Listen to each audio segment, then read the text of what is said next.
Today on Rappler, the Supreme Court stops the Commission on Elections from proclaiming remaining winners of the party list race.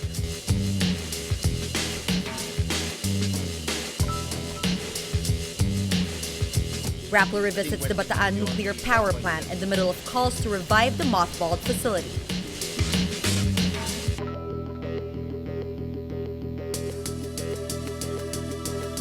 And a new media rule requiring news websites to obtain licenses angers Singapore's online community.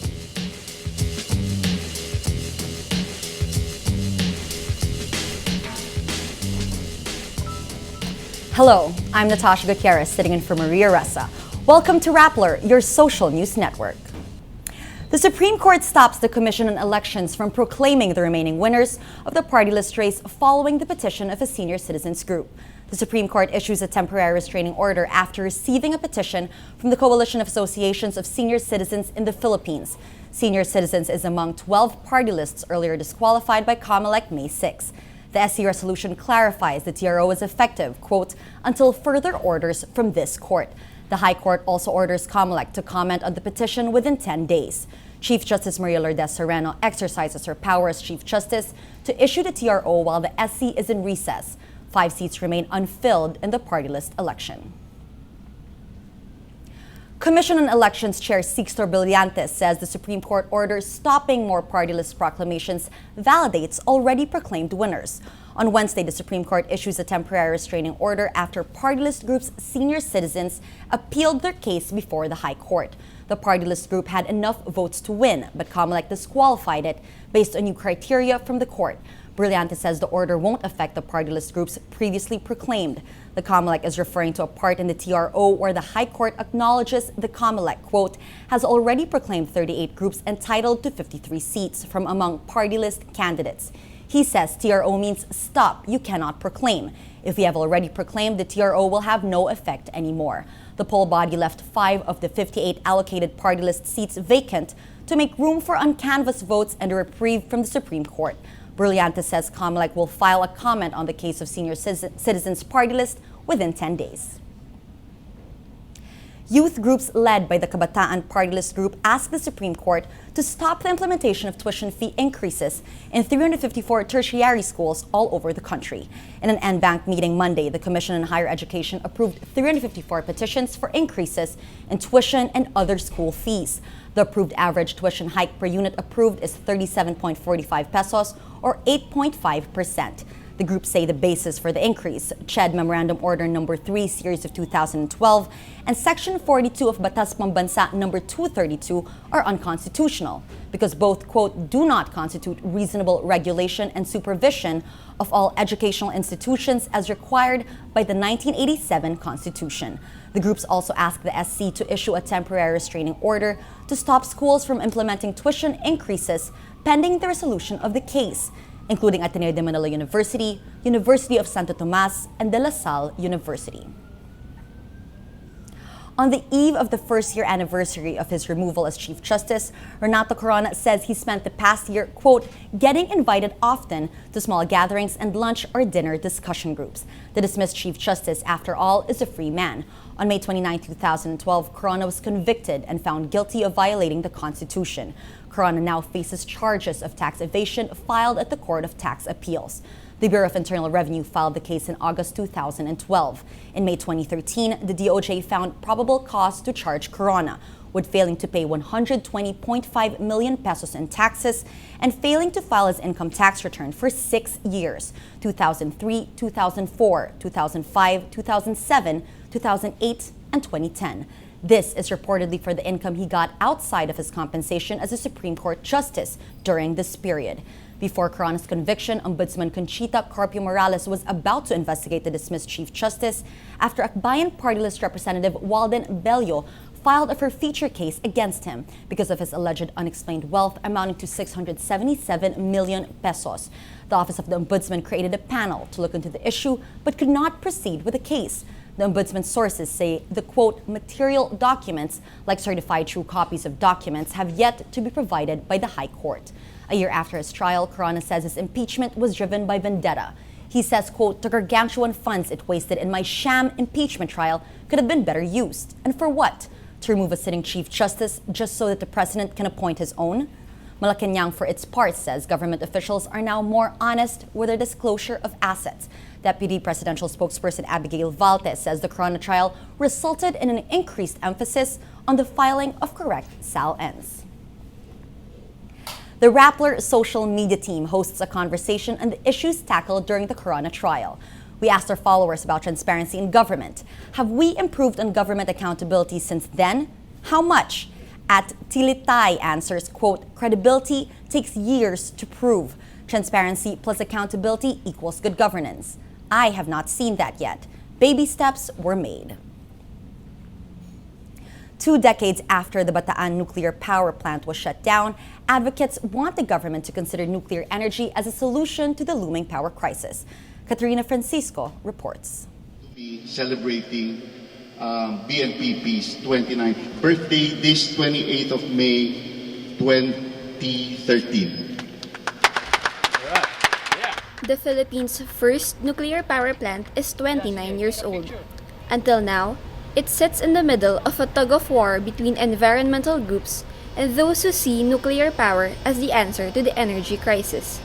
Critics call Bataan nuclear power plant the country's most expensive white elephant. It cost taxpayers $2.3 billion but never generated power from its 620 megawatt capacity. Former Pangasinan Representative Marco Wangco says the government should tap the mothballed plant to address the looming energy crisis in Luzon and the Visayas. In the 14th Congress, Coangco filed a bill to recommission the plant and make it operational with a $1 billion fund. But the bill stalled after the 2011 Fukushima nuclear disaster in Japan. Nuclear power advocates say tests in 1984 proved the facility can generate power. It's been a fact for the last 29 years, but the claim has been it has never produced a single watt of electricity. And we've come to accept that as fact because it never commercially operated. But technically, it did produce some electricity because the hot function test included the running of the generator and the turbines for brief moments of time in the testing. But even if it could generate power, critics ask, is it safe? Environmental group Greenpeace is against recommissioning the power plant, citing structural defects, nuclear waste management, and lack of feasibility studies, among other reasons. National Power Corporation's Dante Carrao says the fears are exaggerated. He says, with the proposed $1 billion fund to upgrade the facilities, more safety measures will be put in place. Yung planta na yan, 10 years yan na in-study yung kanyang sightings. Yung sightings, ibig sabihin yung kanyang area, kung saan siya pwede. May mga geologists tayo, nag-conduct ng survey. Titignan mo kung saan may malapit, may malayo na bulkan or yung magkakaroon man ng lindol, may mga tidal wave, gaya na nangyari sa Japan. So kaya niyang ikuan, kaya niyang i-sustain yun. Yan naman itinayo dyan sa Bataan na yan at 10 meters above sea level. Ibig sabihin yun, kahit na yung tsunami mo na 10, hindi mo siya kayang abutin kasi mas mataas pa siya ron. For Coangco, economic benefits trump what he calls unreasonable safety fears. But Greenpeace calls it the faulty economics of nuclear power and says the Philippines' proven renewable energy potential is the way to go. Coangco is unfazed. He says it's all a matter of framing the issue. The nuclear issue has been framed in a particular way in the Philippines because in other countries, it's been framed in a more positive way. If they can shoot me down, I'll drop it tomorrow. But nobody has offered me what I believe are arguments good enough for me to stop. The nuclear power debate is starting all over again, 3 decades after shutdown, when foreign debts are fully paid. Already, emotions are running high, with both sides accusing each other of disseminating half-truths. Katerina Francisco, Rappler, Bataan. Singapore's online community reacts angrily to an announcement that news websites will have to obtain licenses, subjecting them to rules governing traditional media. The popular news site of Yahoo Singapore is included on a list of 10 websites that will have to obtain annual licenses starting Saturday. The 9 other websites are run by mainstream Singapore media groups. Official media watchdog Media Development Authority says websites with at least 50,000 unique visitors from Singapore every month and publish at least one local news article a week fall under the new rules. Websites granted a license will have to remove prohibited content within 24 hours of being notified by the MDA. Singapore's traditional media are widely seen to be pro-government, giving rise to alternative sources of news online. Andrew Lowe of socio-political website Public House says it is obvious that the new rules are to set and control the tone of discourse online. The 22-year-old woman who alerted rescuers to the newborn lodged in a pipe in Jinhua, China, confesses to being the child's mother. The woman, who remains unnamed in state media reports, reveals her identity to the police after being asked to undergo a medical checkup. China's state-run news website Zhejiang News reports toys and blood-stained toilet paper were found in her residence. The mother of baby number 59, named for its incubator number, says she delivered the baby in the toilet because she could not afford an abortion. It is unclear whether the mother will face any criminal charges. Lance Armstrong's anti-cancer charity Livestrong says Nike has ended its partnership with the organization. The Livestrong Foundation thanks the global sportswear company, saying it helped raise over $100 million since 2004. The foundation says it is, quote, deeply grateful to Nike not only for the time and resources it invested in helping us improve the lives of people affected by cancer, but also the creative drive it brought to our 9-year partnership. The Livestrong Foundation downplays the impact of Nike's withdrawal of support and says they are in a good position to adjust swiftly and move forward with their patient-focused work. Nike broke all ties with Armstrong last October when the U.S. anti-doping agency banned him from competing and took away his 7 Tour de France titles after he chose not to fight the doping accusations.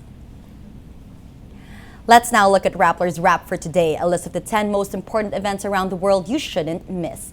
At number 3, the World Health Organization says a coronavirus similar to the severe acute respiratory syndrome virus is a, quote, threat to the entire world. The so-called novel coronavirus, commonly referred to as Middle East respiratory syndrome, is part of a family called coronaviruses, the ones causing illnesses ranging from the common cold to SARS. WHO reports the virus already infected 44 people as of last week. Of the 44 infected, 23 died, including a 65-year-old Frenchman believed to have been infected while vacationing in Dubai in April. At number 9, Apple CEO Tim Cook promises more game-changing technology from the company this year.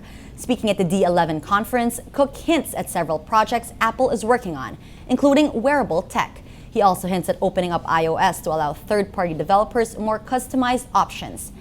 And at number 10, an international trio blast off Wednesday for the International Space Station. A Russian commander and 2 flight engineers from NASA and the European Space Agency begin their 6-month mission on a Russian Soyuz rocket. The Soyuz is taking a shortcut, slashing travel time from 2 days to just 6 hours, thanks to a special orbit which blasts astronauts directly to their destination. The special orbit has rarely been tried because it puts a bigger stress on the astronauts' bodies. Russia wants to make the 6-hour journey the norm for future travel to the ISS. The trio's schedule is full of spacewalks and a docking with a pioneering U.S. cargo craft. For the full top 10, visit Rappler.com's The Wrap. Every story on Rappler has a mood meter, which gives you 8 emotions to choose from. Click how you feel and your vote comes down to the mood navigator in the middle of the front page, which crowdsources the mood of the day. It also gives you the top 10 stories that got the most clicks. Let's check out today's mood meter. Mood navigator, rather. Right in the middle, a big red circle for this story. Vice Ganda gets flack for rape joke. This has 61% of people feeling angry, 14% of people feeling annoyed, and 7% of people feeling sad. Over to the left, another story. This one is color blue. PH included in French aid blacklist. 41% of readers feel sad, 21% of people are annoyed, while 11% of people feel happy. And further to the right, also a red circle, Chinese teen defaces Egyptian ruins, draws ire online. This has a whopping 71% of people feeling angry, 13% of people feeling amused, and 7% of people feeling annoyed. All these stories contribute to the mood of the day. Today, most people are angry. That's Rappler's newscast for today, Wednesday, May 29, 2013. Visit Rappler.com and watch our newscast Monday to Friday. Tell us how you feel on our mood meter and help us crowdsource the mood of the day. I'm Natasha Gutierrez. As we say at Rappler, tomorrow begins today.